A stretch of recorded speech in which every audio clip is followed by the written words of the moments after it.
ଛତିଶଗଡ଼ ବିଳାସପୁରରେ ହେଇଛି ଟ୍ରେନ୍ର ଆକ୍ସିଡେଣ୍ଟ। ଏହି ଦୁର୍ଘଟଣାରେ 15 ଜଣ ମୃତ୍ୟୁବରଣ କରିଛନ୍ତି। ଆଉ ଟ୍ରେନ୍ ଚାଳକ ସିଏ ବି ମୃତ୍ୟୁବରଣ କରିଛି। ଦେଖିପାରୁଥିବେ ଏଇ ଭିଡ଼ିଓରେ ଆପଣ ଫୁଟେଜ ଦେଖୁଥିବେ କେମିତି ଟ୍ରେନ୍ର ତାର ଫାଷ୍ଟ ବଗି ଯେଉଁଠି ଟ୍ରେନ୍ର ଇଞ୍ଜିନ୍ ଅଛି ସେଇ ଇଞ୍ଜିନ୍ଟା ହିଁ ମାଡ଼ ହେଇଛି ଆଉ ଟ୍ରେନ୍ ଚଢ଼ି ଯାଇଛି ଟ୍ରେନ୍ ଉପରେ। ମାଲଗାଡ଼ି ସେଠି ଛିଡ଼ା ହେଇଥିଲା, ମାଲଗାଡ଼ି ଉପରେ ଟ୍ରେନ୍ ଚଢ଼ି ଯାଇଛି। ସେଥିପାଇଁ ଦେଖୁଥିବେ କେତେ ଲୋକ ହାହାକାର ଚାଲିଛି।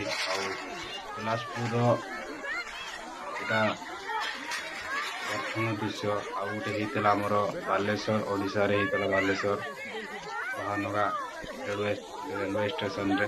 ଆଉ ଏଟା ବିଳାସପୁରରେ ହେଇଛି, ଛତିଶଗଡ଼ ବିଳାସପୁରରେ ହେଇଛି। ଦେଖିପାରୁଥିବେ କେମିତି ଚାଲିଛି ଅଫରା ତଫରି, କେତେ ଲୋକ ଘାୟଲ ଅଛନ୍ତି।